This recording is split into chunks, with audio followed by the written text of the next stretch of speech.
Welcome to Bedtime Theatre. Today's story is Sherlock Holmes, The Boscombe Valley Mystery by Sir Arthur Conan Doyle. We were seated at breakfast one morning, my wife and I, when the maid brought in a telegram. It was from Sherlock Holmes and ran in this way. Have you a couple of days to spare? Have you just been wired for from the west of England in connection with Boscombe Valley tragedy? Shall be glad if you will come with me. Air and scenery perfect. Leave Paddington by 11:15. What do you say, dear? Said my wife, looking across at me. Will you go? I really don't know what to say. I have a fairly long list at present. Oh, and Struther would do your work for you. You have been looking a little pale lately. I think that change would do you good, and you are always so interested in Mr. Sherlock Holmes's cases. I should be ungrateful if I were not seeing what I gained through one of them, I answered. But if I am to go, I must pack at once, for I have only half an hour. My experience at camp life in Afghanistan had at least had the effect of making me a prompt and ready traveler. My wants were few and simple, so that in less than the time state I was in a cab with my valise, rattling away to Paddington Station. Sherlock Holmes was pacing up and down the platform, his tall, gaunt figure made even gaunter and taller by his long grey travelling cloak and close-fitting cloth cap. "It is really very good of you to come, Watson," said he. "It makes a considerable difference to me, having someone with me on whom I can thoroughly rely. Local aid is always either worthless or else biased. If you will keep the two corner seats, I shall get the tickets." We had the carriage to ourselves save for an immense litter of papers which Holmes had brought with him. Among these he rummaged and read, with intervals of note-taking and of meditation, until we were past reading. Then he suddenly rolled them all into a gigantic ball and tossed them up onto the rack. "Have you heard anything of the case?" he asked. "Not a word. I have not seen a paper for some days. The London press has not had very full accounts. I have just been looking through all the recent papers in order to mask the particulars. It seems, from what I gather, to be one of those simple cases which are so extremely difficult." That sounds a little paradoxical. But it is profoundly true. Singularity is almost invariably a clue. The more featureless and commonplace a crime is, the more difficult it is to bring it home. In this case, however, they have established a very serious case against the son of the murdered man. It is a murder, then? Well, it is conjectured to be so. I shall take nothing for granted until I have the opportunity of looking personally into it. I will explain the state of things to you as far as I have been able to understand it, in a very few words. Boscombe Valley is a country district not very far from Ross in Herefordshire. The largest landed proprietor in that part is Mr. John Turner, who made his money in Australia and returned some years ago to the old country. One of the farms which he held, that of Hatherley, was let to Mr. Charles McCarthy, who was also an ex-Australian. The men had known each other in the colonies, so that it was not unnatural that when they came to settle down they should do so as near each other possible. Turner was apparently the richer man, so McCarthy became his tenant, but still remained, it seems, upon terms of perfect equality, as they were frequently together. McCarthy had one son, a lad of 18, and Turner had an only daughter of the same age, but neither of them had wives living. They appear to have avoided the society of the neighbouring English families and to have led retired lives, though both the McCarthys were fond of sport and were frequently seen at the race meetings of the neighbourhood. McCarthy kept two servants, a man and a girl. Turner had a considerable household, some half-dozen at the least. That is as much as I have been able to gather about the families. Now for the facts. On June 3rd, that is, on Monday last, McCarthy left his house at Hatherley about 3 in the afternoon and walked down to the Boscombe pool, which is a small lake formed by the spreading out of the stream which runs down the Boscombe Valley. He had been out with his serving man in the morning at Ross, and he had told the portents to keep at 3. From that appointment he never came back alive. From Hatherley farmhouse to the Boscombe pool is a quarter of a mile, and 2 people saw him as he passed over this ground.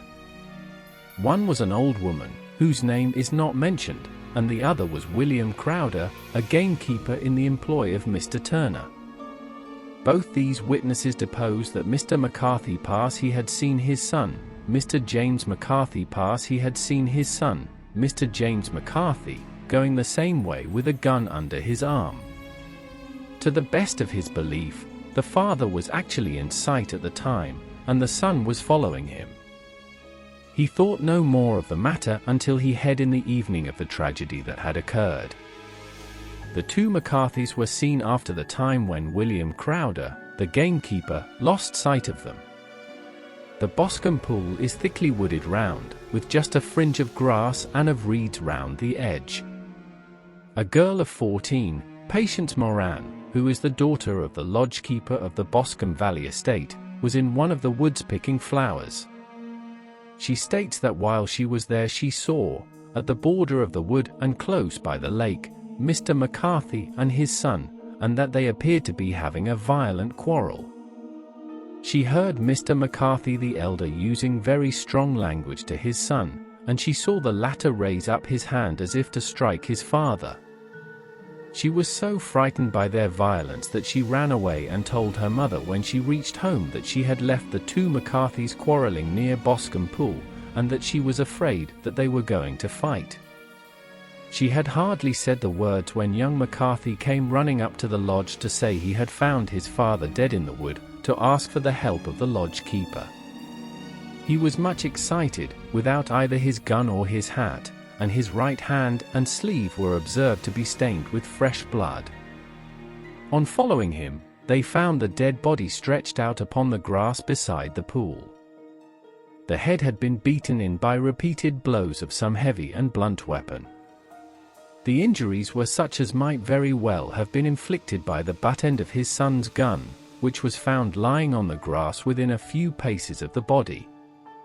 Under these circumstances the young man was instantly arrested, and a verdict of wilful murder having been returned at the inquest on Tuesday, he was on Wednesday brought before the magistrates at Ross, who have referred the case to the next assizes. Those are the main facts of the case as they came out before the coroner and the police court. I could hardly imagine a more damning case, I remarked. If ever circumstantial evidence pointed to a criminal, it does so here.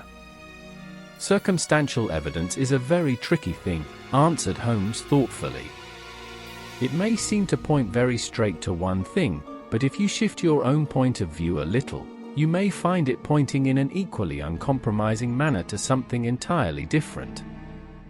It must be confessed, however, that the case looks exceedingly grave against the young man, and it is very possible that he is indeed the culprit.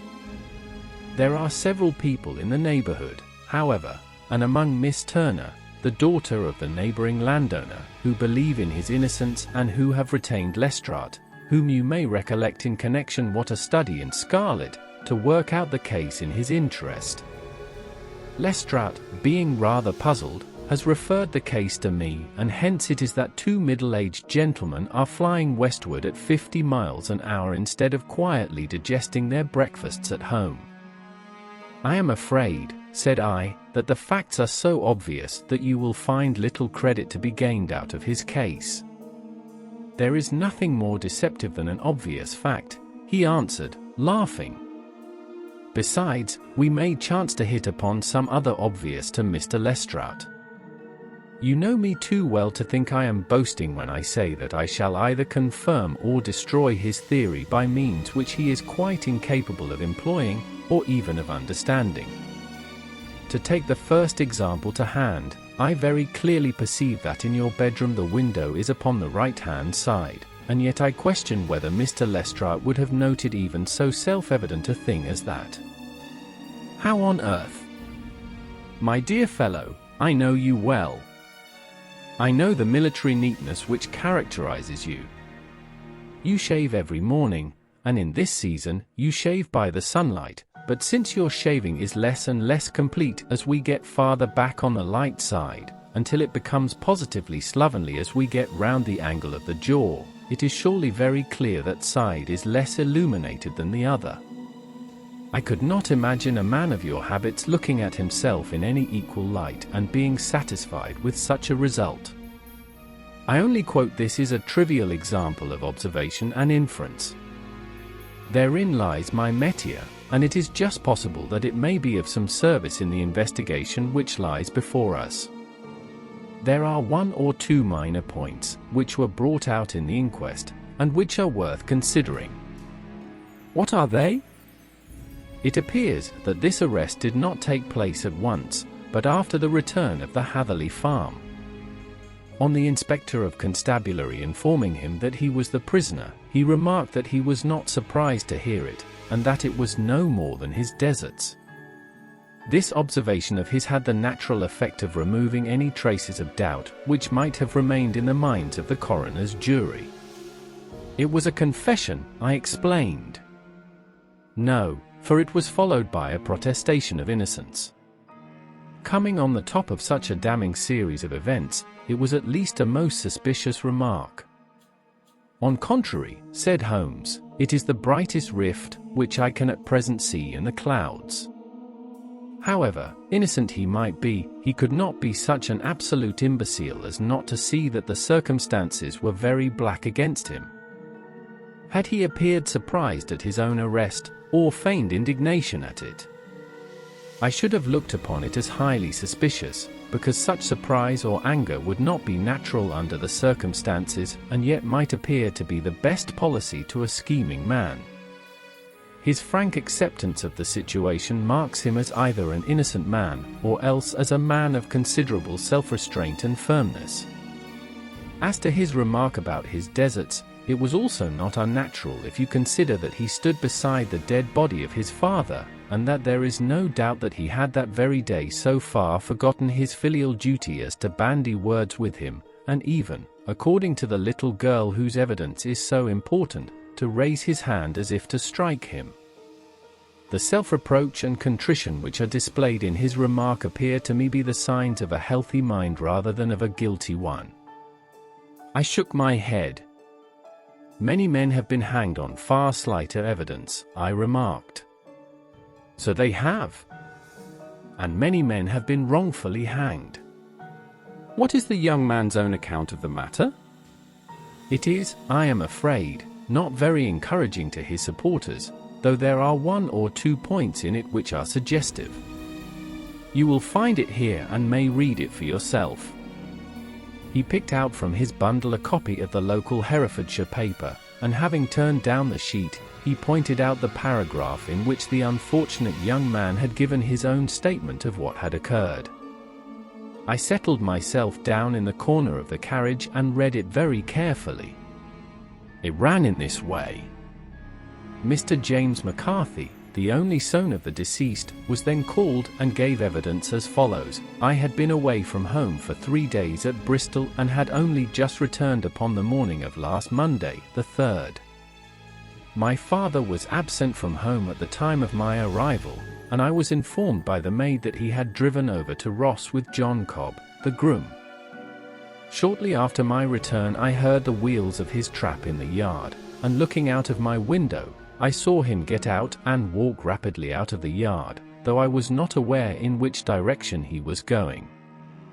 I then took my gun and strolled out in the direction of the Boscombe pool, with the intention of visiting the rabbit warren which is upon the other side. On my way I saw William Crowder, the gamekeeper, as he has stated in his evidence, but he is mistaken in thinking that I was following my father. I had no idea that he was in front of me. When about 100 yards from the pool I heard a cry of cooey, which was a usual signal between my father and myself. I then hurried forward and found him standing by the pool. He appeared to be much surprised at seeing me, and asked me rather roughly what I was doing there. A conversation ensued which led to high words and almost a blow, for my father was a man of a very violent temper. Seeing that his passion was becoming ungovernable, I left him and returned towards Hatherley Farm. I had not gone more than 150 yards, however, when I heard a hideous outcry behind me, which caused me to run back again. I found my father expiring upon the ground, with his head terribly injured. I dropped my gun and held him in my arms, but he almost instantly expired. I knelt beside him for some minutes and then made my way to Mr. Turner's lodge keeper, his house being the nearest, to ask for assistance. I saw no one near my father when I returned, and I have no idea how he came by his injuries. He was not a popular man, being somewhat cold and forbidding in his manners, but he had, as far as I know, no active enemies. I know nothing further of the matter. The coroner: did your father make any statement to you before he died? Witness: he mumbled a few words, but I could only catch some allusion to a rat. The coroner: what did you understand by that? Witness: it conveyed no meaning to me. I thought that he was delirious. The coroner: what was the point upon which you and your father had this final quarrel? Witness: I should prefer not to answer. The coroner: I am afraid that I must press it. Witness: it is really impossible for me to tell you. I can assure you that it has nothing to do with the sad tragedy which followed. The coroner: that is for the court to decide.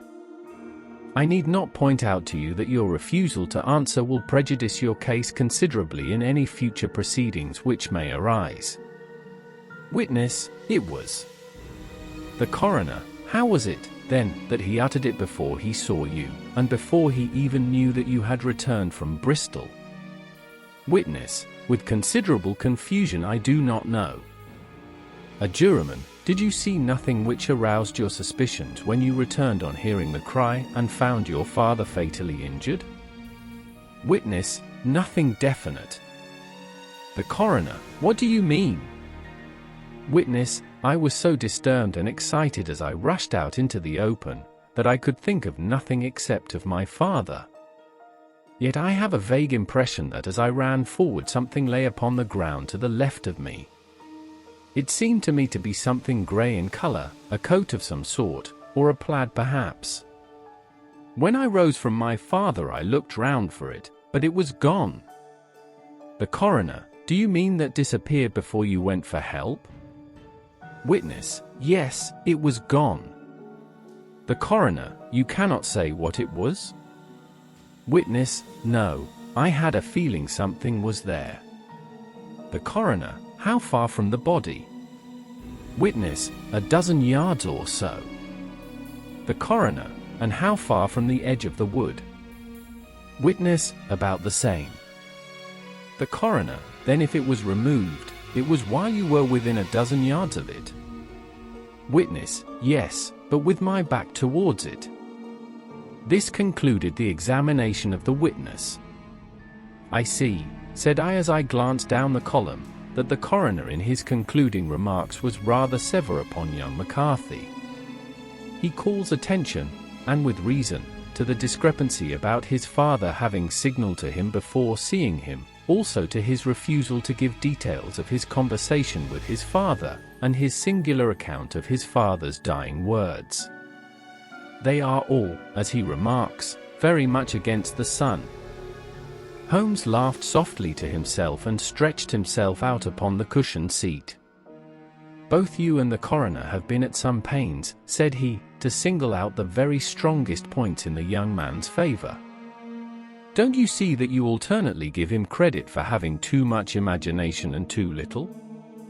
Too little, if he could not invent a cause of quarrel which would give him the sympathy of the jury; too much, if he evolved from his own inner consciousness anything so outre as a dying reference to a rat, and the incident of the vanishing cloth.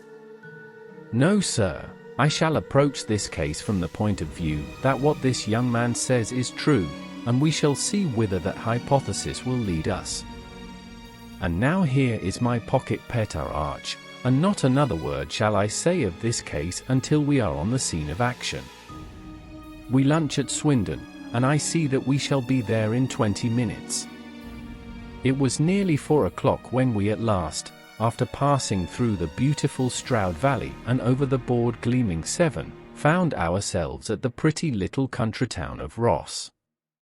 A lean, ferret-like man, furtive and sly-looking, was waiting for us upon the platform.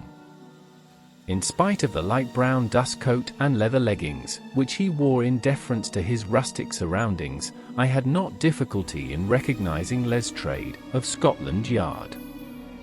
With him we drove to the Hereford Arms, where a room had already been engaged for us. "I have ordered carriage," said Lestrade as we say over a cup of tea. "I knew your energetic nature, and that you would not be until you had been on the scene of the crime." "It was very nice and complimentary of you," Holmes answered. "It is entirely a question of barometric pressure." Lestrade looked startled.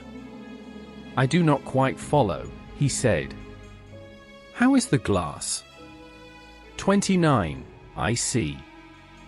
No wind, and not a cloud in the sky. I have a caseful of cigarettes here which need smoking, and the sofa is very much superior to the usual country hotel abomination. I do not think that it is probable that I shall use the carriage tonight." Lestrade laughed indulgently. "You have, no doubt, already formed your conclusions from the newspapers," he said. "The case is as plain as a pikestaff, and the more one goes into it the plain as a pikestaff, and the more one goes into it the plainer it becomes. Still, of course, one can't refuse a lady, and such a very positive one, too. She had heard of you and would have your opinion, though I repeatedly told her that there was nothing which you could do which I had not already done. Why, bless my soul, here is her carriage at the door." He had hardly spoken before there rushed into the room one of the loveliest young women that I have ever seen in my life.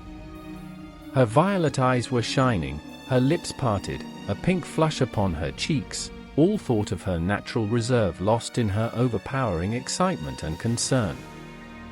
"I could hardly imagine a more damning case," I remarked. "If ever circumstantial evidence pointed to a criminal, it does so here." "Circumstantial evidence is a very tricky thing," answered Holmes thoughtfully. "It may seem to point very straight to one thing, but if you shift your own point of view a little, you may find it pointing in an equally uncompromising manner to something entirely different. It must be confessed, however, that the case looks exceedingly grave against the young man, and it is very possible that he is indeed the culprit. There are several people in the neighborhood, however, and among Miss Turner, the daughter of the neighboring landowner, who believe in his innocence and who have retained Lestrade, whom you may recollect in connection what a study in scarlet, to work out the case in his interest. Lestrade, being rather puzzled, has referred the case to me, and hence it is that two middle-aged gentlemen are flying westward at 50 miles an hour instead of quietly digesting their breakfasts at home. I am afraid," said I, "that the facts are so obvious that you will find little credit to be gained out of his case." "There is nothing more deceptive than an obvious fact," he answered, laughing. "Besides, we may chance to hit upon some other obvious to Mr. Lestrade. You know me too well to think I am boasting when I say that I shall either confirm or destroy his theory by means which he is quite incapable of employing, or even of understanding. To take the first example to hand, I very clearly perceive that in your bedroom the window is upon the right-hand side, and yet I question whether Mr. Lestrade would have noted even so self-evident a thing as that. How on earth? My dear fellow, I know you well. I know the military neatness which characterizes you. You shave every morning, and in this season, you shave by the sunlight, but since your shaving is less and less complete as we get farther back on the light side, until it becomes positively slovenly as we get round the angle of the jaw, it is surely very clear that side is less illuminated than the other. I could not imagine a man of your habits looking at himself in any equal light and being satisfied with such a result. I only quote this as a trivial example of observation and inference.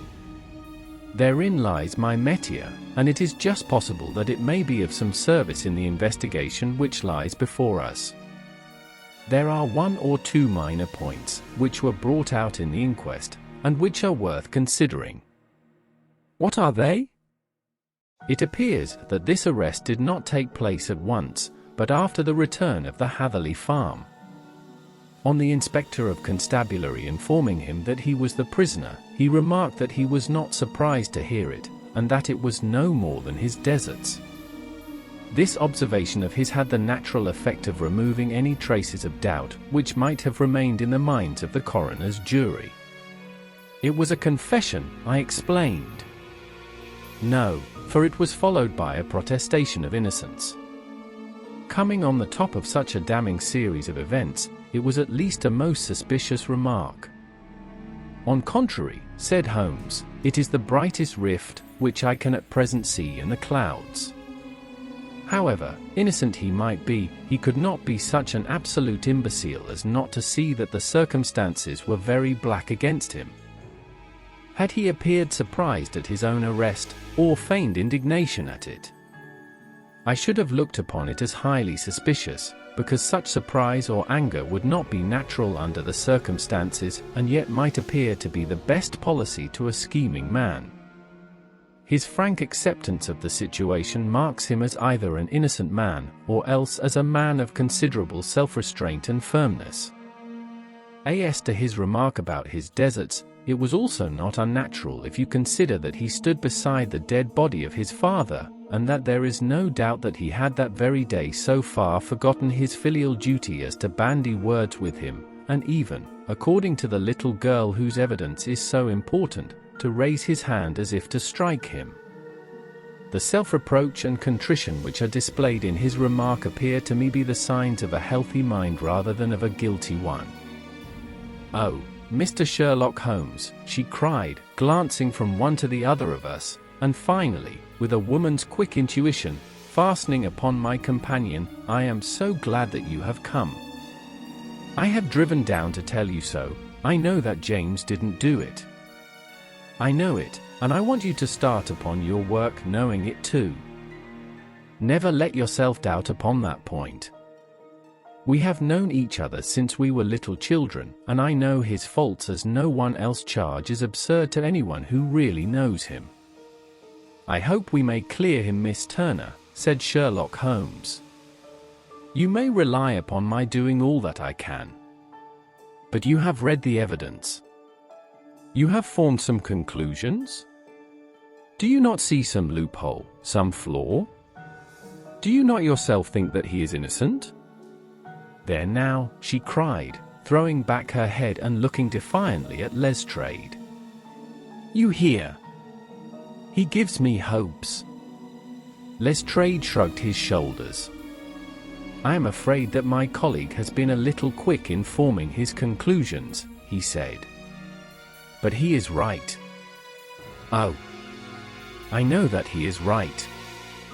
James never did it. And about his quarrel with his father, I am sure that the reason why he would not speak about it to the coroner was because I was concerned in it." "In what way?" asked Holmes. "It is no time for me to hide anything. James and his father had many disagreements about me. Mr. McCarthy was very anxious that there should be a marriage between us.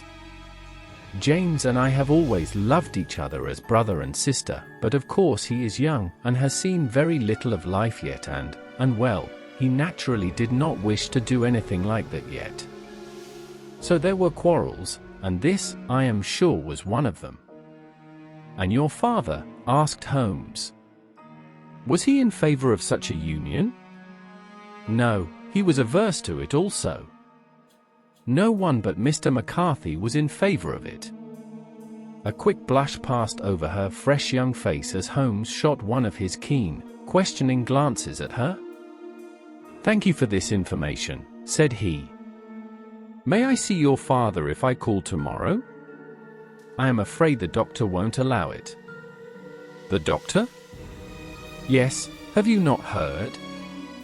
Poor father has never been strong for years back, but has broken him down completely. He has taken to his bed, and Dr. Willows says that he is a wreck and that his nervous system is shattered." Mr. McCarthy was the only man alive who had known Dad in the old days in Victoria. "Ha! In Victoria, that is important." "Yes, at the mines." "Quite so, at the gold mines. Whereas I understand, Mr. Turner made his money." "Yes, certainly." "Thank you, Miss Turner. You have been of material assistance to me. You will tell me if you have any news tomorrow. No doubt you will go to the prison to see James. Oh, if you do, Mr. Holmes, do tell him that I know him to be innocent. I will, Miss Turner. I must go him now, for Dad is very ill and he misses me, so I leave him. Goodbye, and God help you in your undertaking." She hurried from the room as impulsively as she had entered, and we heard the wheels of her carriage rattle off down the street. "I am ashamed of you, Holmes," said Lestrade with dignity after a few minutes' silence. "Why should you raid up hopes which you are bound to disappoint? I am not over-tender of her, but I call it cruel." "I think that I see my way to clearing James McCarthy," said Holmes. "Have you an order to see him in prison?" "Yes, but only for you and me." "Then I shall reconsider my resolution about going out." "We have still time to take a train to Hereford and see him tonight?" "Ample." "Then let us do so. Watson, I fear that you will find it very slow, but I shall only be away for a couple of hours." I walked down to the station with them, and then wandered through the streets of the little town, finally returning to the hotel where I lay upon the sofa and tried to interest myself in a yellow-backed novel. The puny plot of the story was so thin, however, when compared to the deep mystery through which we were groping, and I found my attention wander so continually from the fiction to the fact, that I at last flung it across the room and gave myself up entirely to consideration of the events of the day. Supposing that this unhappy young man's story were absolutely true, then what hellish thing, what absolutely unforeseen and extraordinary calamity could have occurred between the time when he parted from his father and the moment when, drawn back by his screams, he rushed into the glade? It was something terrible and deadly. What could it be? Might not the nature of the injuries reveal something to my medical instincts? I rang the bell and called for the weekly county paper, which contained a verbatim account of the inquest. In the surgeon's deposition it was stated that the posterior third of the left parietal bone and the left half of the occipital bone had been shattered by a heavy blow from a blunt weapon. I marked the spot upon my own head. Clearly such a blow must have been struck from behind. That was to some extent in favor of the accused, as when seen quarreling he was face to face with his father. Still, it did not go for very much, for the older man might have turned his back before the blow fell. Still, it might be worthwhile call Holmes's attention to it. Then there was the peculiar dying reference to a rat. What could that mean? It could not be delirium. A man dying from a sudden blow does not commonly become delirious. No, it was more likely to be an attempt to explain how he met his fate. But what could it indicate? I cudgeled my brains to find some possible explanation. And then the incident of the grey cloth seen by young McCarthy. If that were true, the murderer must have dropped some part of his dress, presumably his overcoat, in his flight, and must have had the hardihood to return and carry it away at the instant when the son was kneeling with his back turned not a dozen paces off. What a tissue of mysteries and improbabilities the whole thing was. I did not wonder at Lestrade's opinion, and yet I had so much faith in Sherlock Holmes's insight that I could not lose hope as long as every fresh fact seemed to strengthen his conviction of young McCarthy's innocence. It was late before Sherlock Holmes returned. He came back alone, for Lestrade was staying in lodgings in the town. "The glass still keeps very high," he remarked as he sat down. "It is of importance that it should not rain before we are able to go over the ground. On the other hand, a man should be at his very best and keenest for such nice work as that, and I did not wish to do it when made tired from a long journey. I have seen young McCarthy." "And what did you learn from him?" "Nothing." "Could he throw no light?" "None at all. I was inclined to think at one time that he knew who had done it and was screaming him or her, but I am convinced now that he is as puzzled as everyone else. He is not a very quick-witted youth, though comely to look at and, I should think, sound at heart. I cannot admire his taste," I remarked, "if it is indeed a fact that he was averse to a marriage with so charming a young lady as this Miss Turner. Ah, thereby hangs a rather painful tale. This fellow is madly, insanely, in love with her, but some 2 years ago, when he was only a lad, and before he really knew her, for she had been away 5 years at a boarding school, what does the idiot do but get into the clutches of a barmaid in Bristol and marry her at registry office? No one knows a word of the matter, but you can imagine how maddening it must be to him to be upbraided for not doing what he would give his very eyes to do, but what he knows to be absolutely impossible. It was sheer frenzy of this sort which made him throw his hands up into the air when his father, at their last interview, was goading him on to propose to Miss Turner. On the other hand, he had no means of supporting himself, and his father, who was by all accounts a very hard man, would have thrown him over utterly had he known the truth. It was with his barmaid wife that he had spent the last 3 days in Bristol, and his father did not know where he was. Mark that point, it is of importance.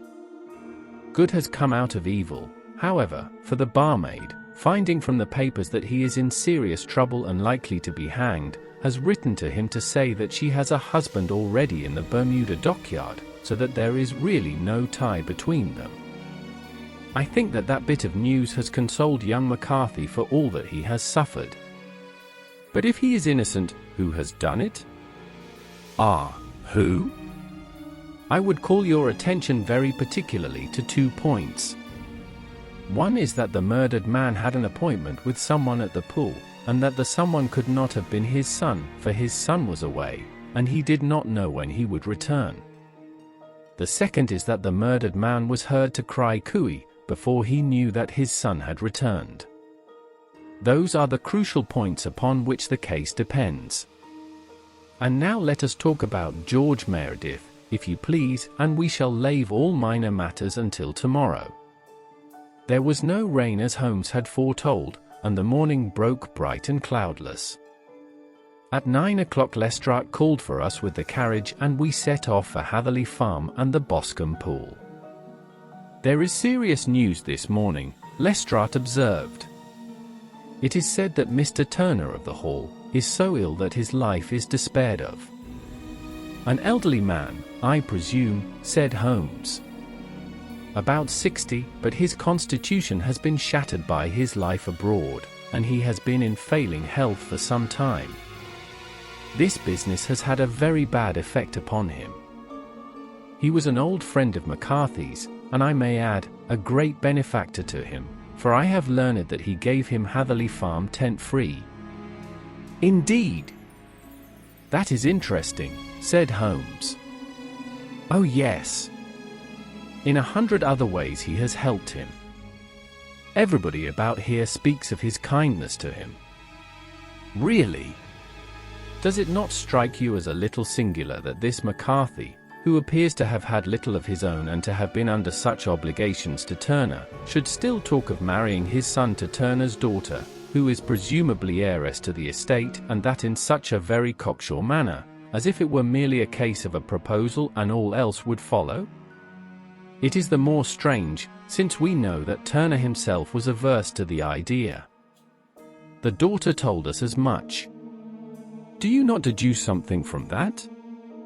We have got to the deductions and the inferences, said Lestrade, winking at me. I find it hard enough to tackle facts, Holmes, without flying away after theories and fancies. You are right, said Holmes demurely, you do find it very hard to tackle the facts. Anyhow, I have grasped one fact, which you seem to find it difficult to get hold of, replied Lestrade with some warmth. And that is? That McCarthy Sr. met his death from McCarthy Jr., and that all theories to the contrary are the merest moonshine. Well, moonshine is a brighter thing than fog, said Holmes, laughing. But I am very much mistaken if this is not Hatherley Farm upon the left. Yes, that is it. It was a widespread, comfortable-looking building, two-storied, slate-roofed, with great yellow blotches of lichen upon the grey walls. The drawn blinds and the smokeless chimneys, however, gave it a stricken look, as though the weight of this horror still lay heavy upon it. We called at the door, when the maid, at Holmes's request, showed us the boots which her master wore at the time of his death, and also a pair of the son's, though not the pair which he had then had. Have measured these very carefully from 7 or 8 different points. Holmes desired to be led to the courtyard, from which we all followed the winding track which led to Boscombe Pool. Sherlock Holmes was transformed when he was hot upon such a scent as this. Men who had only known the quiet thinker and logician of Baker Street would have failed to recognize him. His face flushed and darkened. His brows were drawn into 2 hard black lines, while his eyes shone out from beneath them with a steely glitter.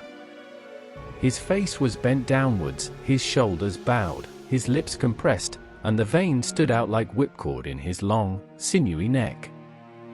His nostrils seemed to dilate with a purely animal lust for the chase, and his mind was so absolutely concentrated upon the matter before him that a question or remark fell unheeded upon his ears, or at the most, only provoked a quick, impatient snarl in reply. Swiftly and silently he made his way along with the track which ran through the meadows, and so by way of the woods to the Boscombe Pool. It was damp, marshy ground, as is all the district, and there were marks of May feet, both upon the path and amid the short grass which bounded it on either side. Sometimes Holmes would hurry on.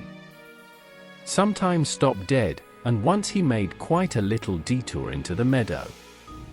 Lestrade and I walked behind him, the detective indifferent and contemptuous, while I watched my friend with the interest which sprang from the conviction that every one of his actions was directed towards a definite end. The Boscombe Pool, which is a little reed-girt sheet of water some 50 yards across, is situated at the boundary between Hatherley Farm and the private park of the wealthy Mr. Turner. Above the wood which lined it upon the farther side we could see the red, jutting pinnacles which marked the site of the rich landowner's dwelling. On the Hatherley side of the pool the woods grew very thick, and there was a narrow belt of sodden grass 20 paces between the edge of the trees and the reeds which lined the lake. Lestrade showed us the exact spot at which lined the lake. Lestrade showed us the exact spot at which the body had been found, and indeed, so moist was the ground that I could plainly see the traces which had been left by the fall of the stricken man.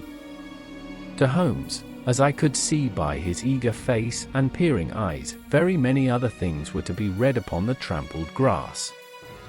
He ran round, like a dog who is picking up a scent, and then turned upon my companion. "What did you go into the pool for?" he asked. "I fished about with a rake. I thought there might be some weapon or other trace." "But how on earth?" "Oh, tut-tut. I have no time.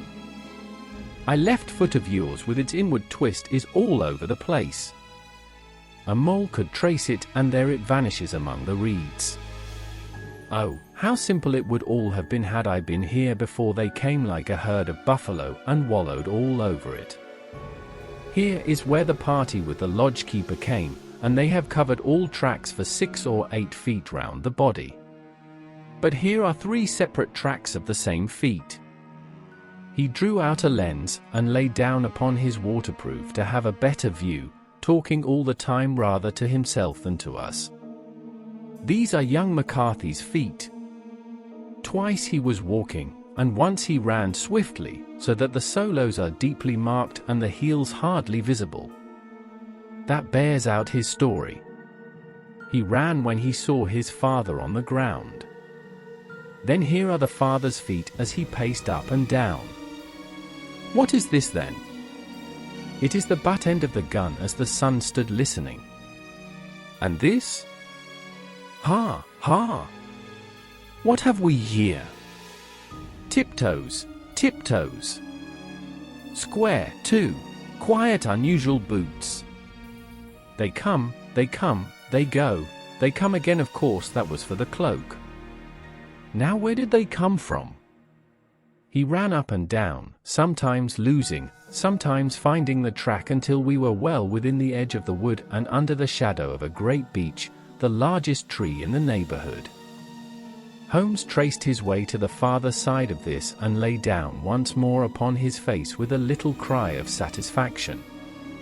For a long time he remained there, turning over the leaves and dried sticks, gathering up what seemed to me to be dust into an envelope and examining with his lens not only the ground, but even the bark of the tree as far as he could reach.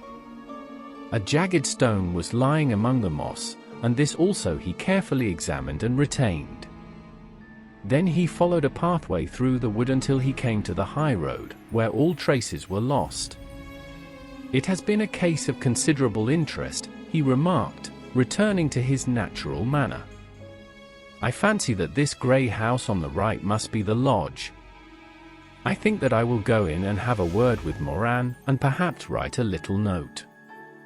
Having done that, we may drive back to our luncheon. You may walk to the cab, and I shall be with you presently. It was about 10 minutes before we regained our cab and drove back into Ross. Holmes still carrying with him the stone which he had picked up in the wood. This may interest you, Lestrade, he remarked, holding it out. The murder was done with it. I see no marks. There are none. How do you know then? The grass was growing under it. It had only lain there a few days. There was no sign of a place whence it had been taken. It corresponds with the injuries. There is no sign of any other weapon. And the murderer? Is a tall man, left-handed, limps with the right leg, wears thick-soled shooting boots and grey cloak, smokes Indian cigars, uses a cigar holder, and carries a blunt penknife in his pocket.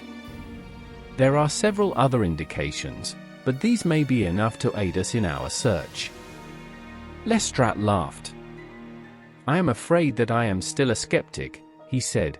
Theories are all very well, but we have to deal with hard-headed British jury. Nous verrons, answered Holmes calmly. You work your own method, and I shall work mine. I shall be busy this afternoon, and shall probably return to London by the evening train. And leave your case unfinished? No, finished. But the mystery? It is solved. Who was the criminal then? The gentleman I describe. But who is he? Surely it would not be difficult to find out. This is not such a populous neighborhood. Lestrade shrugged his shoulders.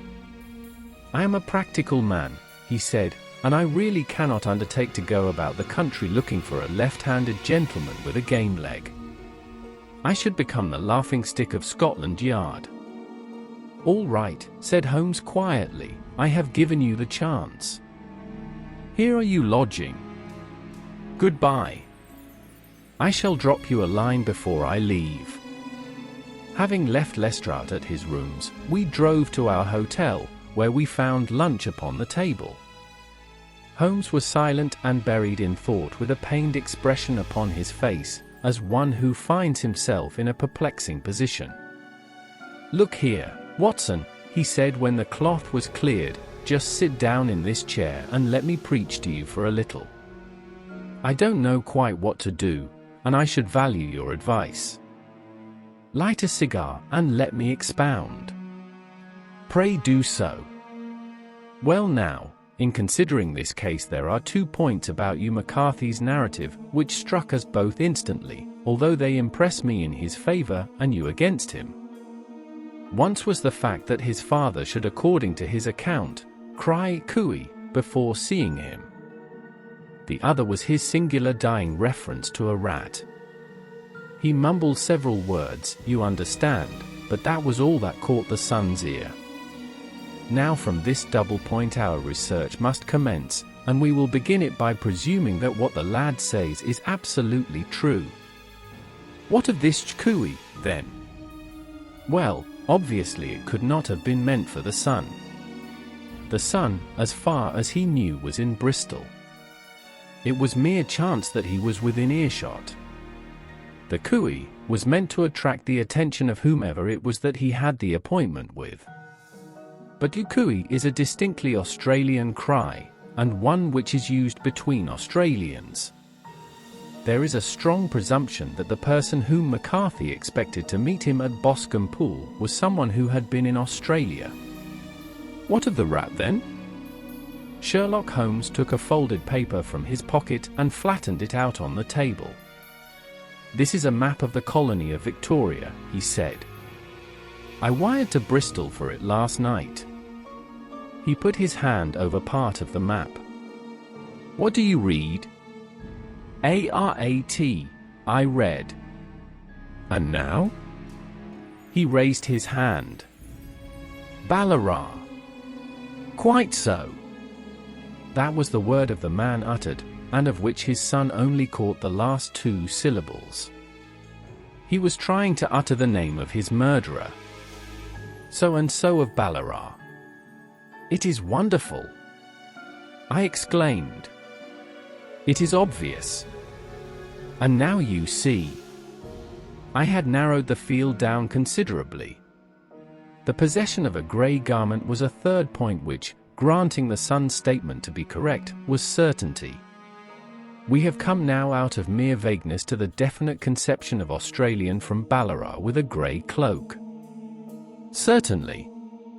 And one who was at home in the district, for the pool can only be approached by the farm or by the estate, where strangers could hardly wander.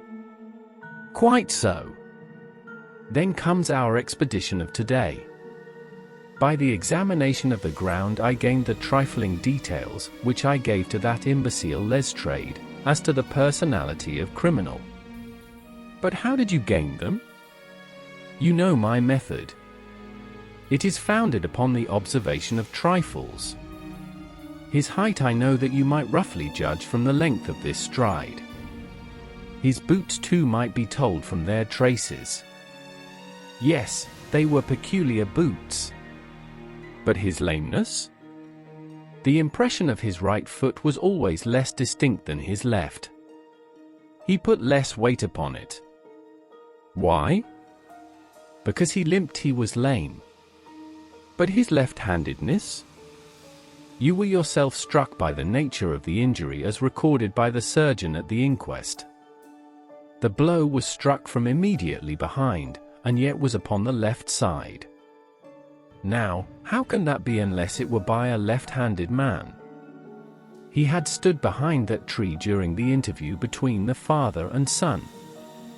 He had even smoked there. I found the ash of cigar, which my special knowledge of tobacco ashes enables me to pronounce as an Indian cigar. I have, as you know, devoted some attention to this and written a little monograph on the ashes of 140 different varieties of pipe, cigar, and cigarette tobacco.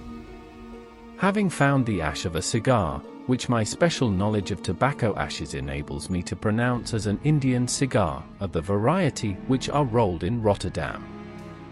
And the cigar holder? I could see that the end had not been in his mouth. Therefore he used a holder. The tip had been cut off, not bitten off, but was not a clean one, so I deduced a blunt penknife. "Holmes," I said, "you have drawn a net round this man from which he cannot escape, and you have saved an innocent human life as truly as if you had cut the cord which was hanging him. I see the direction in which all this points. The culprit is—" "Mr. John Turner," cried the hotel waiter, opening the door of our sitting room and ushering in a visitor. The man who entered was a strange and impressive figure. His slow, limping step and bowed shoulders gave the appearance of decrepitude, and yet his hard, deep-lined, craggy features and his enormous limbs showed that he was possessed of unusual strength of body and of character. His tangled beard, grizzled hair, and outstanding drooping eyebrows combined to give an air of dignity and power to his appearance, but his face was an ashen white, while his lips and the corners of his nostrils were tinged with a shade of blue. It was clear to me at a glance that he was in the grip of some deadly and chronic disease. "Pray sit down on the sofa," said Holmes gently. "You had my note?" "Yes, the lodge-keeper brought it up. You said that you wished to see me here to avoid scandal. I thought people would talk if I went to the hall." "And why did you wish to see me?" He looked across at my companion with despair in his weary eyes, as though his question was already answered. "Yes," said Holmes, answering the look rather than the words. "It is so. I know all about McCarthy." The old man sank his face in his hands. "God help me," he cried. "But I would not have let the young man come to harm. I give you my word that I would have spoken out if it went against him at the assizes." "I am glad to hear you say so," said Holmes gravely. "I would have spoken now had it not been for my dear girl. It would break her heart, it will break her heart when she hears that I am arrested." "It may not come to that," said Holmes. "What?" "I am no official agent. I understand that it was your daughter who required my presence here, and I am acting in her interests. Young McCarthy must be got off, however."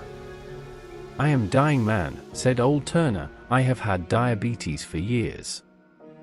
My doctor says it is a question whether I shall live a month. Yet I would rather die under my own roof than in a gale." Holmes rose and sat down at the table with his pen in his hand and a bundle of paper before him. "Just tell us the truth," he said. "I shall jot down the facts. You will sign it, and Watson here can witness it. Then I could produce your confession at the last extremity to save young Mr. McCarthy. I promise you that I shall not use it unless it is absolutely needed." "It's as well," said the old man. "It's a question whether I shall live to the assizes, so it matters little to me, but I should wish to spare Alice the shock. And now I will make the thing clear to you. It has been a long time in the acting, but will not take me long to tell. You didn't know this dead man, McCarthy. He was a devil incarnate. I tell you that. God keep you out of the clutches of such a man as he. His grip has been upon me these 20 years, and he has blasted my life. I'll tell you first how I came to be in his power. It was in the early 60s at the digging. I was a young chap then, hot-blooded and reckless, ready to turn my hand at anything. I got among bad companions, took to drink, had no luck with my claim, took to the bush, and in a word became what you would call over here a highway robber. There were 6 of us, and we had a wild, free life of it, sticking up a station from time to time, or stopping the wagons on the road to the diggings. Black Jack of Ballarat was the name I went under, and our party is still remembered in the colony as the Ballarat Gang. One day a gold convoy came down from Ballarat to Melbourne, and we lay in wait for it and attacked it. There were 6 troopers and 6 of us, so it was a close thing, but we emptied 4 of their saddles at the first volley. 3 of our boys were killed, however, before we got the swag. I put my pistol to the head of the wagon driver, who was this very man McCarthy. I wish to the Lord that I had shot him then, but I spared him, though I saw his wicked little eyes fixed on my face as though to remember every feature. We got away with the gold, became wealthy men, and made our way over to England without being suspected. There I parted from my old pals and determined to settle down to a quiet and respectable life. I bought this estate which chanced to be in the market, and I set myself to do a little good with my money, to make up for the way in which I had earned it. I married too, and though my wife died young, she left me my dear little Alice. Even when she was just a baby, her wee hand seemed to lead me down the right path as nothing else had ever done. In a word, I turned over a new leaf and did my best to make up for the past. All was going well when McCarthy laid his grip upon me. I had gone up to town about an investment, and I met him in Regent Street with hardly a coat to his back or a boot to his foot. "Here we are, Jack," says he, touching me on the arm. "We'll be as good as a family to you. There's two of us, me and my son, and you can have the keeping of us. If you don't, it's a fine, law-abiding country is England, and there's always a policeman within hail." Well, down they came to the West Country. There was no shaking them off, and there they have lived rent-free on my best land ever since. There was no rest for me, no peace, no forgetfulness. Turn where I would, there was his cunning, grinning face at my elbow. It grew worse as Alice grew up, for he soon saw I was more afraid of her knowing my past than of the police. Whatever he wanted he must have, and whatever it was I gave him without question: land, money, houses, until last he asked a thing which I could not give. He asked for Alice. His son, you see, had grown up, and so had my girl, and as I was known to be in weak health, it seemed a fine stroke to him that his lad should step into the whole property. But there I was firm. I would not have his cursed stock mixed with mine, not that I had any dislike to the lad, but his blood was in him, and that was enough. I stood firm. McCarthy threatened. I braved him to do his worst. We were to meet at the pool midway between our houses to talk it over. When I went to there I found him talking with his son, so I smoked a cigar and waited behind a tree until he should be alone. But as I listened to his talk, all that was black and bitter in me seemed to come uppermost. He was urging his son to marry my daughter with as little regard for what she might think as if she were a slut from off the streets. It drove me mad to think that I and all that I held most dear should be in the power of such a man as this. Could I not snap the bond? I was already a dying and desperate man. Though clear of mind and fairly strong of limb, I knew that my own fate was sealed. But my memory and my girl, both could be saved if I could but silence that foul tongue. I did it, Mr. Holmes. I would do it again. Deeply as I have sinned, I have led a life of martyrdom to atone for it. But that my girl should be entangled in the same meshes which held me was more than I could suffer. I struck him down with no more compunction than if he had been some foul and venomous beast. His cry brought back his son, but I had gained the cover of the wood, though I was forced to go back to fetch the cloak which I had dropped in my flint. That is the true story, gentlemen, of all that occurred. Well, it is not for me to judge you, said Holmes as the old man signed the statement which had been drawn out. I pray that we may never be exposed to such a temptation. I pray not, sir. And what do you intend to do? In view of your health, nothing. You are yourself aware that you will soon have to answer for your confession, and if McCarthy is condemned, I shall be forced to use it. If not, it shall never be seen by mortal eye, and your secret, whether you be alive or dead, shall be safe with us. Farewell then, said the old man solemnly. Your own deathbeds, when they come, will be the easier for the thought of the peace which you have given to mine. Tottering and shaking in all his giant frame, he stumbled slowly from the room. "God help us," said Holmes after a long silence. "Why does fate play such tricks with poor, helpless worms? I never hear of such a case as this that I do not think of Baxter's words and say, 'There, but for the grace of God, goes Sherlock Holmes.'" James McCarthy was acquitted at the assizes on the strength of a number of objections, which had been drawn out by Holmes and submitted to the defending counsel. Old Turner lived for 7 months after our interview, but he is now dead, and there is every prospect that the son and daughter may come to live happily together in ignorance of the black cloud which rests upon their past. Thank you for listening. Join me next time for Sherlock Holmes and Dr. Watson in The Man with the Twisted Lip. Be sure to like, subscribe, and turn on your notifications so you don't miss any of the exciting stories read on this channel.